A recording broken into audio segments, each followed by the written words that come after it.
કારણ કે આગળના બંને થઈ ગયા છે કામ. યસ, ઓકે, ધન્યવાદ માતાજી યાદ દેવડાવવા બદલ.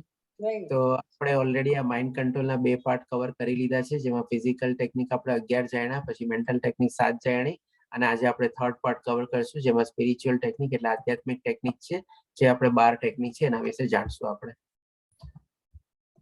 આ જસ્ટ ગો થ્રુ કરી જાઉં છું. તો હવે આપણે જોઈએ આધ્યાત્મિક ટેકનિક. આપણે પહેલીથી શરૂ કરીએ.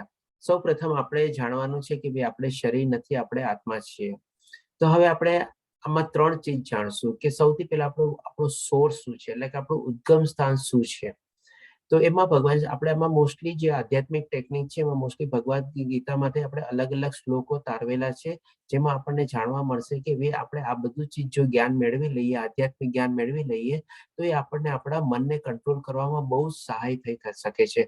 સાથે સાથે આપણે જે ફિઝિકલ અને મેન્ટલ ટેકનિક બી જાણી ગયા એને પણ આપણે એડ ઓન કરી દઈએ, આપણે કે સંપૂર્ણ રીતે આપણે મન ઉપર આપણે પૂરેપૂરું પ્રભુત્વ મેળવી શકીએ.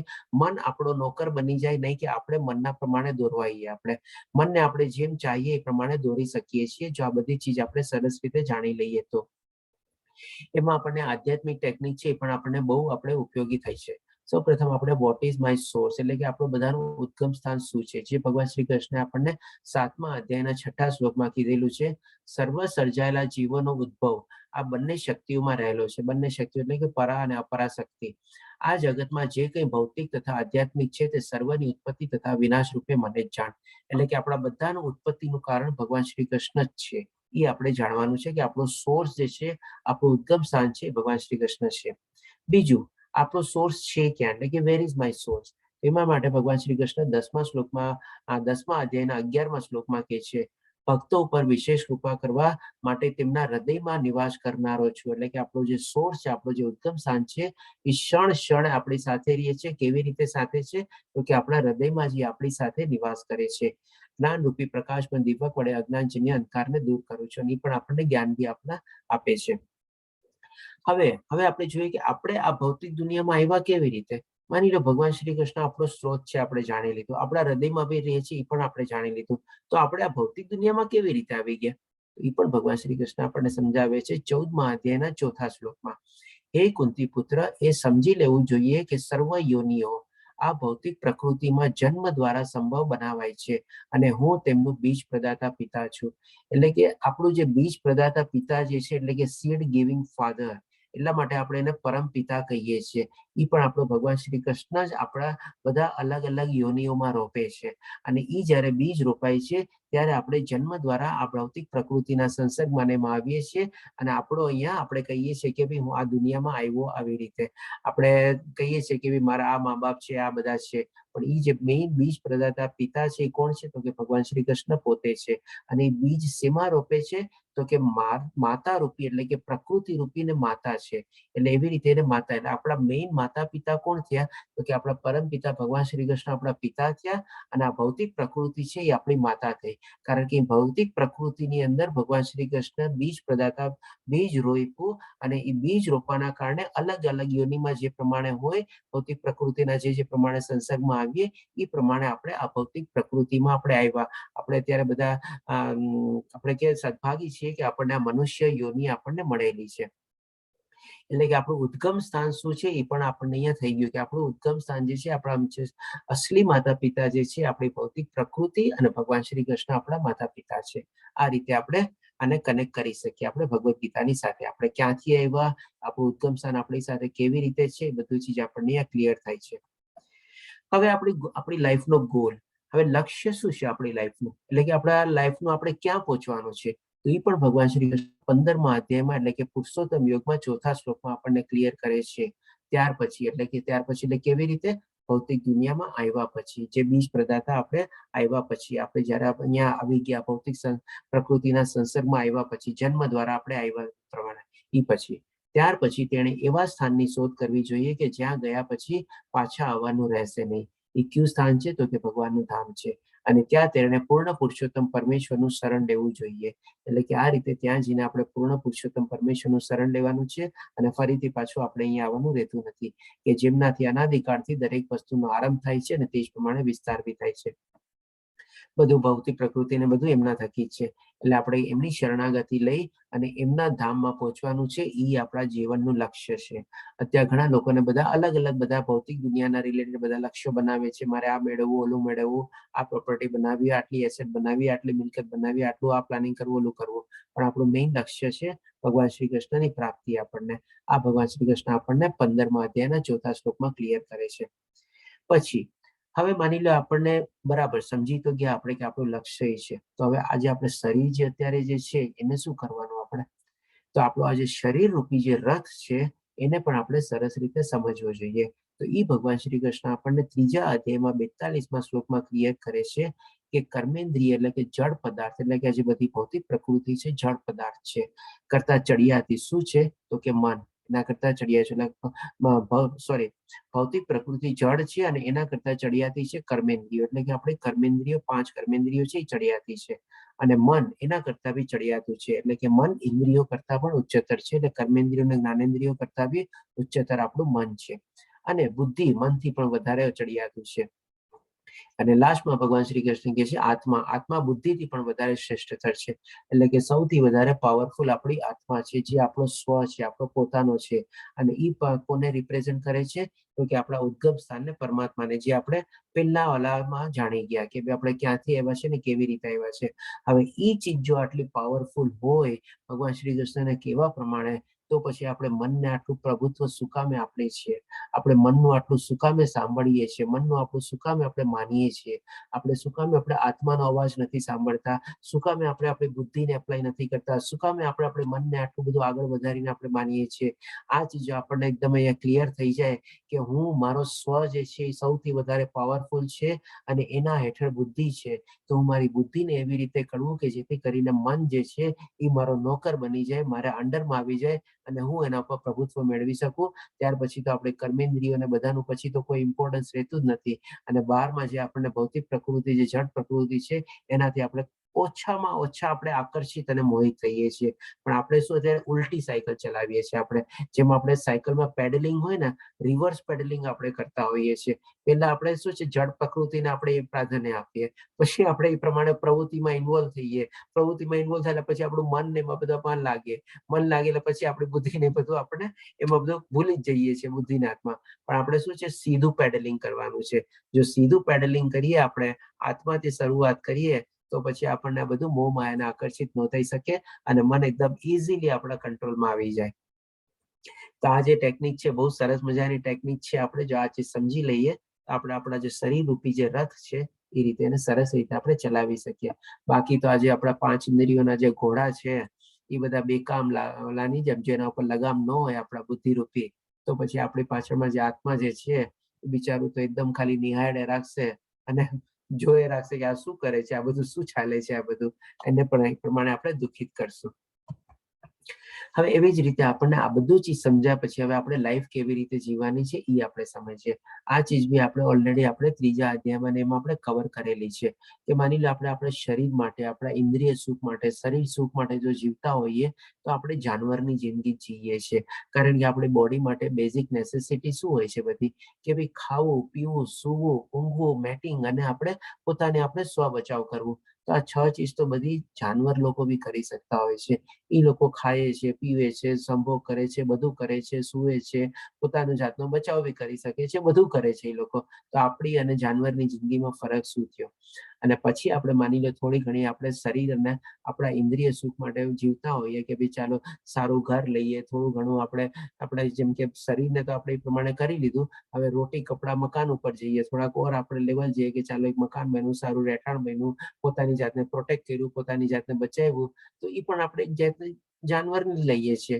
કારણ કે માની લો એવું કઈ અતિવૃષ્ટિ ને બધું થાય, વરસાદ ને બધું થાય, તો જાનવર બી એના ઘરમાં છુપાઈ જાય છે, એના બિલમાં છુપાઈ જાય છે, એના જે લોકો તો કઈ ખોદી કરીને જે ઓલું બનાવ્યું હોય એમાં જ જઈને વયા જાય છે. તો એ લોકો પણ તો પોતાને ડિફેન્ડ કર્યું, બધું કર્યું, તો એમાં બી આપણો કઈ ફરક નથી. અને થોડું ઘણું આપણે પછી માની લો ઓર લેવલમાં ગયા, ભૌતિક દુનિયાનું આપણે બધું જ્ઞાન મેળવ્યું, જે સો કોલ્ડ જ્ઞાન છે, આપણે ડિગ્રીઓ મેળવી, આ કર્યું અને એ પ્રમાણે આપણે બધામાં પ્રવૃત્ત થયા અને એ પ્રમાણે આપણે બધી ઈચ્છાઓ કરી અને એ બધી ઈચ્છાઓ મેળવીને આપણે ફળ મેળવ્યા અને એમાં ને એમાં જ આપણે ભૌતિક દુનિયાને ભોગવતા રહ્યા. તો એ પણ શું છે થોડું ઘણું હાયર લેવલ થયું, પણ એને શું બધું બંધન કરતા થયું ને આપણને. આપણે ઉદ્ધાર તો ન થયો, આપણને મોક્ષ અથવા મુક્તિ માર્ગ તો આપણને નથી વધતો. હવે જરાક આપણે માની લો બુદ્ધિ વાપરી અને આપણે થોડું ઘણું આધ્યાત્મિક જ્ઞાન લેવાની કોશિશ કરી, જે આપણે બધા અત્યારે કરી રહ્યા છીએ. તો આપણે કહી શકીએ કે આપણે અત્યારે આ લેવલ સુધી તો એટલીસ્ટ પહોંચી જ ગયા છીએ આપણે. હવે જ્યારે આધ્યાત્મિક જ્ઞાન આપણે મેળવીએ છીએ અને મેળવી લીધા પછી અને આપણે જ્યારે આચરણ કરવાનું કોશિશ કરીએ છીએ, ત્યારે આપણે આ સ્પિરિચ્યુઅલ લેવલ અથવા આધ્યાત્મિક લેવલમાં જો આપણે આપણી લાઈફને લઈ જઈએ, એટલે કે એકદમ હાઈએસ્ટ લેવલ સુધી જો લઈ જઈએ, તો પછી આપણને જ્યારે બધું સમજાઈ જાય છે કે આ બધું મન, આ તે બધું શું છે, બધું બેકાર છે. અલ્ટિમેટલી આપણે જો આધ્યાત્મિક જીવનમાં આપણું જીવન ગાળીએ અને આધ્યાત્મિક લેવલ સુધી પહોંચી અને એ પ્રમાણે આપણે અલગ અલગ પ્રવૃત્તિમાં ઇન્વોલ્વ થઈએ, ત્યારે આપણે આપણા જીવનનો ઉદ્ધાર કર્યો કરીએ. અને ત્યારે પછી આપણને બધું સમજાઈ ગયા પછી મનને કંટ્રોલમાં કરવું છે ને બહુ ઈઝી થઈ જાય છે. પછી એક જાતનું કહીએ ને ખાલી ફોર્માલિટી જેવું રહે છે. પછી આપણને આટલા બધા મોહ માયાના આકર્ષણ બી આપણને એટલા આકર્ષિત કરી શકતા નથી. જો આપણે આ બધું સ્ટેપ બાય સ્ટેપ બધું સમજતા જઈએ. સ્ટાર્ટિંગ કરવાનું કે ભાઈ આપણે ક્યાંથી આવ્યા છે ત્યાંથી આપણે એ જ રીતે સિક્વન્સમાં બધું આપણે લીધેલું છે. તો આ રીતે આપણે આધ્યાત્મિક લેવલ સુધી પહોંચવાની કોશિશ કરવાની છે આપણે. પછી હવે ભગવાન શ્રી કૃષ્ણ જો આપણે આધ્યાત્મિક લેવલ સુધી પહોંચી ગયા, તો જેમ ભગવાન શ્રી કૃષ્ણ 6થા અધ્યાયમાં આપણને કીધેલું છે 35મા શ્લોકમાં કે હે મહાબાહુ કુંતી પુત્ર, નિસંદેહ ચંચળ મનને વશ કરવું અત્યંત અઘરું છે, પરંતુ યથા યોગ્ય અભ્યાસ અને વૈરાગ્ય દ્વારા તેને વશ કરવું શક્ય છે. એટલે કે અહીંયા પણ ભગવાન શ્રી કૃષ્ણ આપણને બે ચીજ બતાવે છે કે જો આપણે આધ્યાત્મિક માર્ગની પ્રવૃત્તિમાં જર્નીમાં આપણે આગળ વધી ગયા હોઈએ, તો પછી આપણને આ શ્લોક જે ભગવાન શ્રી કૃષ્ણ આપણને બે ચીજ અહીંયા બતાવે છે કે યથા યોગ્ય અભ્યાસ એટલે કે કન્ટિન્યુઅસ પ્રેક્ટિસ અને પરફેક્ટ રીતે પ્રેક્ટિસ, અને વૈરાગ્ય એ કેળવવો બી આપણા માટે ઘણો ઈઝી થઈ જાય છે. અને આ જો કેળવી લઈએ તો ભગવાન શ્રી કૃષ્ણ આના જ આગલા એક શ્લોકમાં કહે છે કે મન આપણો સારો મિત્ર બની શકે છે, નહીં તો મન જેવો કોઈ આપણો દુશ્મન કોઈ રહેતું નથી. તો આની રીતે આપણે જો આધ્યાત્મિક જર્ની ઉપર આગળ વધીએ અને પછી આ જે ભગવાન શ્રી કૃષ્ણે ઉપાય જે બતાવ્યા છે એને આપણે ઇમ્પ્લિમેન્ટ કરીએ, અને ઇમ્પ્લિમેન્ટ કરવા આપણે ઘણા બધા સહેલા બી થઈ જશે પછી, કારણ કે આપણા પાસે આધ્યાત્મિક જ્ઞાન ને બધું આવી ગયું છે. આપણી પાસે એવી ટાઈપની બુદ્ધિ આપણે કેળવાઈ ગઈ છે. પછી આ બે ચીજ જયારે ઇમ્પ્લિમેન્ટ કરશું તો મન આપણા વશમાં આવી જશે અને મન આપણો સૌથી સરસ મજાનો મિત્ર બી આપણી બની જશે. પછી હવે આપણે આવે છે કે ભાઈ માની લો આ બધું ચીજ કર્યા પછી ઘણી વાર શું થાય છે કે ભાઈ હું તો આ બધું કરું છું, તેમ છતાં બી મારી સાથે કેમ આમ થાય છે? મેં તો અત્યાર સુધી બધું સારું કર્યું, આધ્યાત્મિક જર્ની કરું છું, આટલી માળા કરું છું, ભગવાનની ભક્તિ કરું છું, મારી સાથે તો પણ આવે કે આમ કેમ થયું? તો હવે એ ચીજ સમજવા માટે આપણે શું છે કર્મની આખી થિયોરી બી સમજી લઈએ આપણે કે ભાઈ આપણે 4 સ્ટેજમાં આપણે કર્મની ગતિ આપણે ભોગવીએ છીએ. જેમ આપણે એક માની લો આપણે છોડ વાવીએ, આપણે જેમ આપણે માની લો ઝાડનો એક એક્ઝામ્પલ આપેલો છે, એ રીતે 4 અલગ અલગ સ્ટેજ બી આપેલા છે. સૌ પ્રથમ આપણે શું છે જમીનમાં આપણે બીજને વાવીએ, અને બીજને વાવ્યા પછી આસ્તે આસ્તે શું છે આ બધું ઝાડ ઉગે આપણે, એટલે કે જર્મિનેશન ઓફ ફ્રૂટ થયું, ઝાડ જેમ જેમ ઉગે તારે. પછી આપણે એના ઉપર બધા ફળ આવવા માંડે. હવે ફળ બધા પાકેલા તો હોય નહીં, બધા કાચા ફળ આવવા માંડે. અને પછી જેમ જેમ થોડા થોડા ફળ પાકે ત્યારે આપણે પછી ફળને આપણે ઉતારી લઈએ, અને ફળને ઉતાર્યા પછી પાછા થોડું ઘણું આપણે રાખીએ અને ઓર સરસ રીતે પકાવીએ અને પછી આપણે ફળને આપણે ભોગવીએ. તો હવે આપણે આજે આખી જે બધી ચીજ સમજી લીધા પછી બી માની લો આપણી લાઈફમાં એવું કંઈ થતું હોય તો આપણે ભગવાનને દોષ આપવા પેલા બદલ જો આ કર્મ થિયોરી આપણે આખી સમજી લઈએ તો આપણને ઈ પણ આપણને બધું સમજાઈ જાય કે ભાઈ કેમ મારી સાથે આવી રીતે આમ બધું થાય છે. તો હવે શું આવ્યું કે ભાઈ માની લો ફળ પાકા થઈ ગયા ઝાડ ઉપર, તો એ ફળ પાકા થઈ ગયા એટલે આપણે ફળ તોડી લીધા. ફળ તોડી લીધા અને થોડું 1 કે 2 દિવસ આપણે માની લો કેરીનો એક્ઝામ્પલ લઈએ, એ કેરીને આપણે રાખી અને કેરી ઓર સરસ પાકી ગઈ પછી આપણે એને ખાધી, એટલે કે આ ફળને આપણે ભોગવ્યું અને ફળ આપણે પ્રાપ્ત કર્યું. તો આ થઈ ગયું આપણા કે જે કર્મ આપણા ઓલરેડી પરિપક્વ થઈ ગયા છે, કર્મો પાકી ગયા છે, એનું ફળ આપણને અત્યારની લાઈફમાં મળી રહ્યું છે.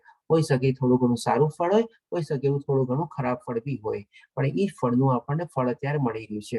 હવે ઓર પાછળ જઈએ આપણે કે જે પાયકા ફળ નથી પણ ફળ આવી ગયા છે, તો હોઈ શકે એનું આપણે ક્યારે એ ફળને પ્રાપ્ત કરશું અથવા ક્યારે એ ફળને આપણે ભોગવી શકશું? કદાચ આપણી લાઈફના 2 વર્ષ, 5 વર્ષ કે 10 વર્ષ જશે ને ત્યારે ઈ ફળ આપણને મળશે આપણને, કારણ કે કર્મ તો આપણે કન્ટિન્યુઅસ ચાલ્યા જ કરતા હોય છે. અણગણી બીત આપણે બીજ બધા જમીનમાં રોપ્યા છે એટલે કન્ટિન્યુઅસલી સાયકલ બી બધી ચાલવાની જ છે. તો એવા ફળોનું આપણને ફળ મળશે જ્યારે એને પ્રાપ્ત કરશું હોઈ શકે 2 વર્ષ, 5 વર્ષ, 10 વર્ષ બી લાગી જાય. અને જે પાકેલા ફળ છે એ આપણે અત્યારે પ્રેઝન્ટ સિચ્યુએશનમાં જે આપણને અઠવાડિયું, 10 દિવસ, 5 મહિનો કે મહિના દિવસમાં મળવાનું હોય એવી રીતે આપણે.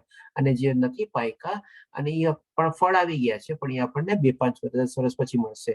હજી પાછળ જઈએ કે ભાઈ હજી તો આ છે બીજ રૂપીથી થોડું થોડું આ વૃક્ષ ઉગે છે, તો આના ફળ ક્યારે મળશે આપણને? હોઈ શકે આપણા ઘણા પાછળના એવા બધા કર્મ કરેલા હશે કે જેનું આપણને ફળ આપણને આપણા બુઢાપામાં અથવા તો આપણને મરતી વખતે મળશે.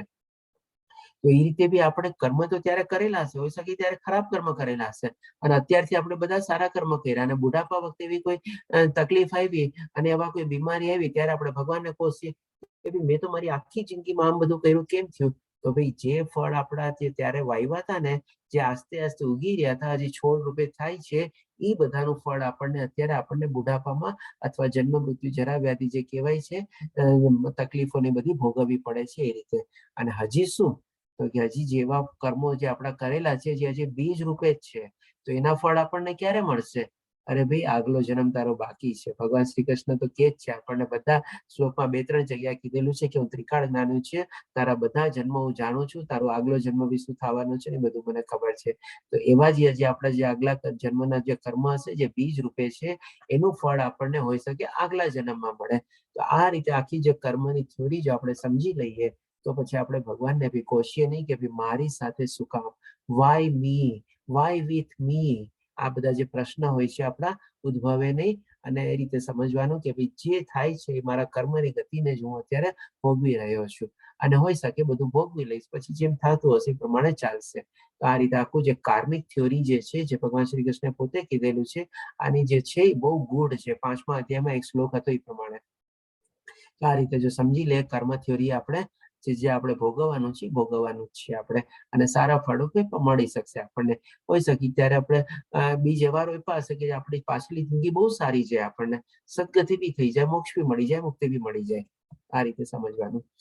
હવે આ બધી ચીજ જો જાણી લઈએ અને સમજી લઈએ તો હવે ભગવાન શ્રી કૃષ્ણ આપણને એક પીસ ફોર્મ્યુલા આપે છે, એકદમ શાંતિ ફોર્મ્યુલા, કે જે 5મા અધ્યાયના 29મા શ્લોકમાં છે કે ભાઈ ચાલો જે થાય છે બધું ભગવાનની મરજીથી જ થાય છે.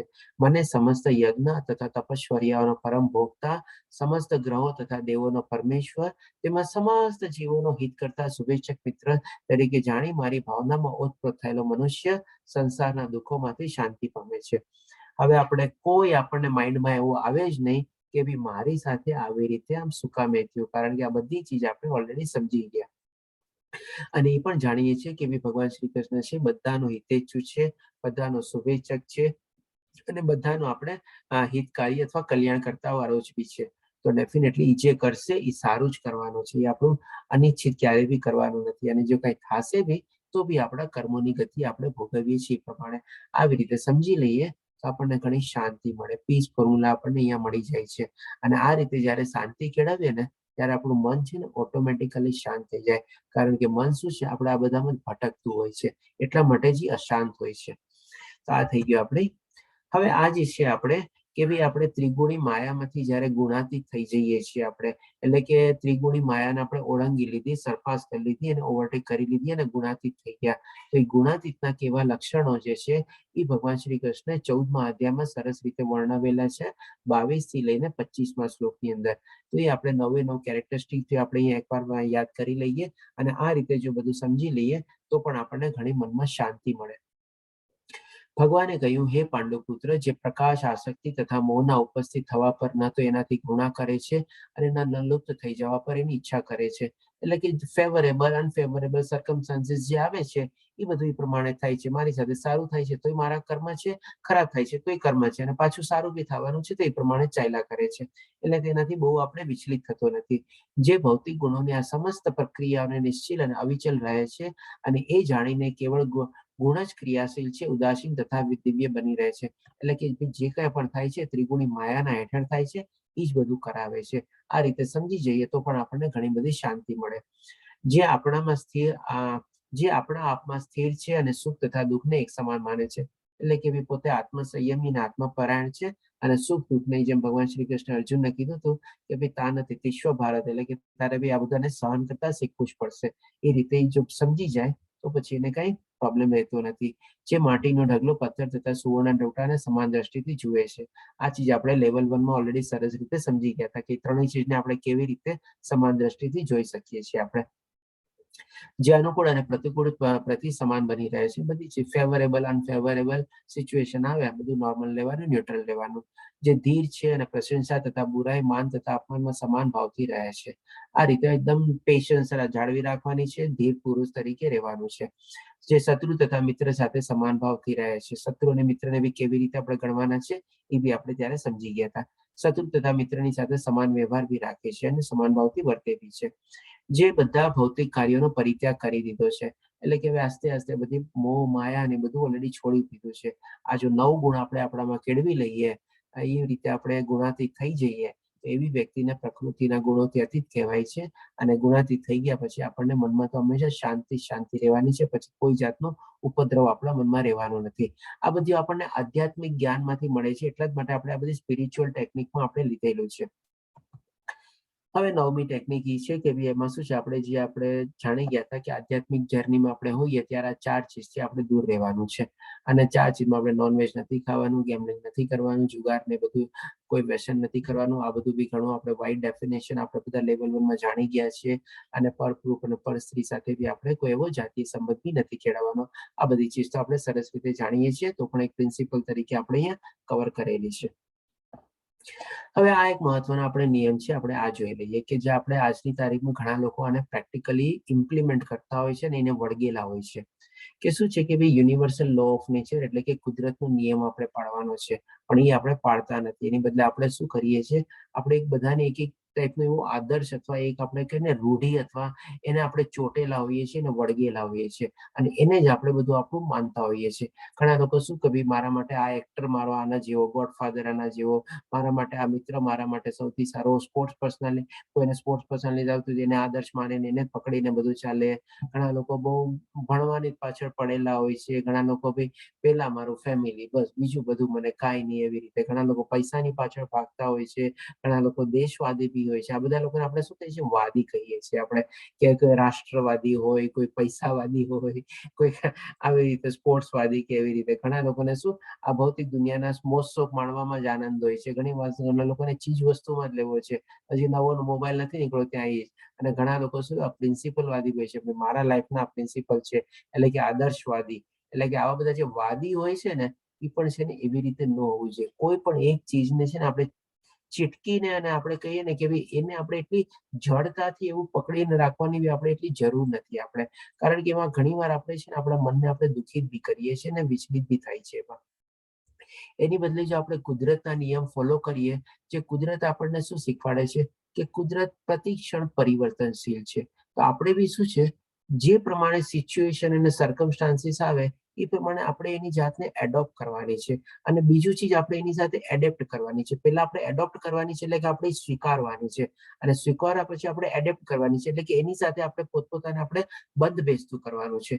જો આવી રીતે આપણે કરીએ, કારણ કે પ્રકૃતિ બી તો એ જ પ્રમાણે છે, પરિવર્તનશીલ કન્ટિન્યુઅસ ચાલતી રહે છે. ઇવન આપણે પૃથ્વી છે એ પણ તો કન્ટિન્યુઅસ ઘૂમે છે. તો પછી આપણે લોકો એવા વાદી કેમ થઈ જવા જોઈએ કે આમ જ થવું જોઈએ, એમ જ થવું જોઈએ, ઓલા કીધું આમ, મારા પ્રિન્સિપલ આમ છે, મારું આમ છે.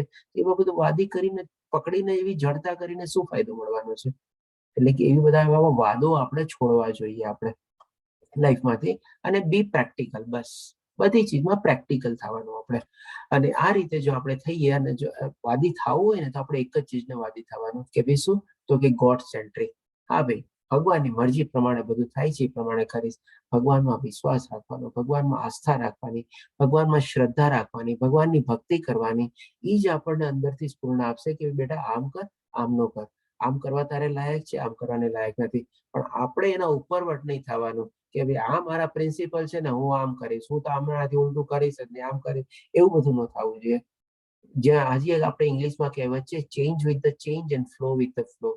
જે પ્રમાણે ચેન્જ આપણને આવે એ પ્રમાણે આપણે ચેન્જ થવાનું. અને જેમ ફ્લો વિથ ધ ફ્લો એટલે કે જેમ વહેણ ચાલતું હોય ગમે તેમ કરીને પોતાનો માર્ગ કરવાનો, એ આપણે change with the change and flow with the flow થવાનો. અને લાસ્ટમાં શું છે કે ભાઈ આ બે ચીજો આપણે અપનાવી લઈએ તો પણ આપણને ઘણો ફાયદો થાય. એક છે LSFG એટલે કે શું, લીવ સમથિંગ ફોર ગોડ. આપણે આપણા જેટલા પ્રયત્ન થતા હોય ને કરવાના. પછી એનાથી વધારે છે ને બળજબરીથી કોઈ પ્રયત્ન કરીએ ને એ આપણને ક્યારેક ક્યારેક થોડા ફાયદાકારક ઓછું હોય. એટલે કે કરી લીધા બરોબર છે, બાકી ભગવાન ઉપર છોડી દીધું. બસ લીવ સમથિંગ ફોર ગોડ. અને પછી શું છે, લીવ એવરીથિંગ ફોર ગોડ. જેટલું થતું તું કર્યું, બાકીનું ભગવાન ઉપર છોડી દીધું. અને બીજું શું એવરીથિંગ શું, તો કે ફળ આવે, એટલે કે ફળની ઈચ્છા સદંતર છોડી દેવાની. એટલે કે જે ફળ મળવું હશે એ ભગવાન ઉપર છોડી દો. અને એ તો હંમેશા everything, leave everything for God. બસ ભગવાનને જે ફળ આપવું હશે એ આપશે, ફળની આશા જરાય નહીં રાખવાની. તો આ રીતે જો આપણે આપણા કર્મોમાં પ્રવૃત્ત થઈએ અને ફળની આશા છોડી દઈએ તો પણ આપણને ઘણો સરસ મજાનો ફાયદો થઈ શકે. અને આ શું છે, આપણો પોતાનો નિયમ નથી, આ કુદરતનો નિયમ છે. આપણે કુદરતના નિયમને જ ફોલો કરીએ છીએ આપણે. પછી આવે છે 11મું, કે ભાઈ થોડું ઘણું આપણે મેડિટેશન કરવાનું. મેડિટેશન હું એમ નથી કહેતો કે આપણે ધ્યાન યોગ ને બધું ફોલો કરવાનું આ 8 સ્ટેજમાં ને, કારણ કે એ થોડું ડિફિકલ્ટ છે. પણ આજની તારીખમાં મેડિટેશન કરવાના ઘણા બધા એવા નિયમ લાગી ગયા છે. ઘણા એવા મ્યુઝિક હોય છે જે આપણને માઇન્ડને બહુ ગમે, આપણા મનને ગમે. તો એટલીસ્ટ દિવસમાં જો 15 મિનિટ આવું શાંત એવું મ્યુઝિક ને બધું સાંભળી લઈએ કે જે આપણને માઇન્ડ અને આપણે આત્માને બધાને આપણને શાંત કરતું હોય, તો એમાં કઈ નુકસાન નથી. એ પણ આપણે એક આધ્યાત્મિક જર્ની આપણી આગળ જ વધારે છે આ રીતે. હવે લાસ્ટ ટેકનિક છે આપણે કેવી પ્રાર્થના.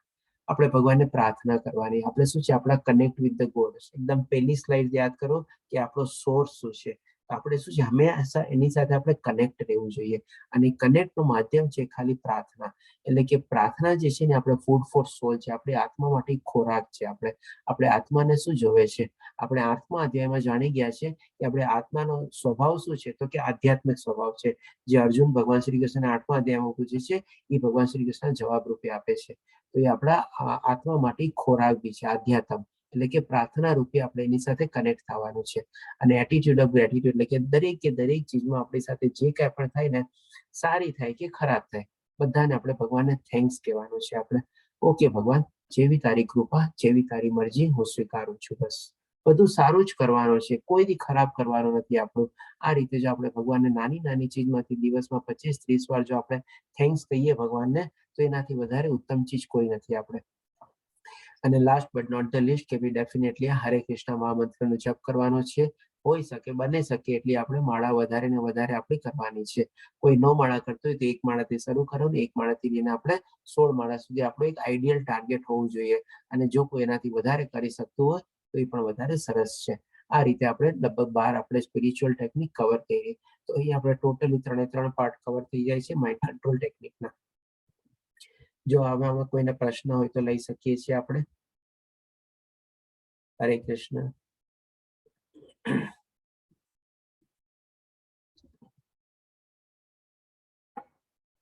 કોઈ પ્રશ્ન કોઈને? પ્રભુજી ઘણા ઓછા સમયમાં ઘણું જાણવા મળ્યું પ્રભુજી. આજે ખૂબ જ ઓછા સમયમાં ઘણું બધું જ્ઞાન પ્રાપ્ત થયું. મેં થોડું ફાસ્ટ ક્લિયર કર્યું હતું. ઓકે, ધન્યવાદ પ્રભુજી.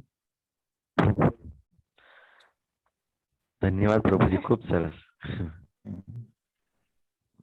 આનું રેકોર્ડિંગ નહીં કરેલું છે, મળી જશે આપ સૌને. ઓકે પ્રભુજી.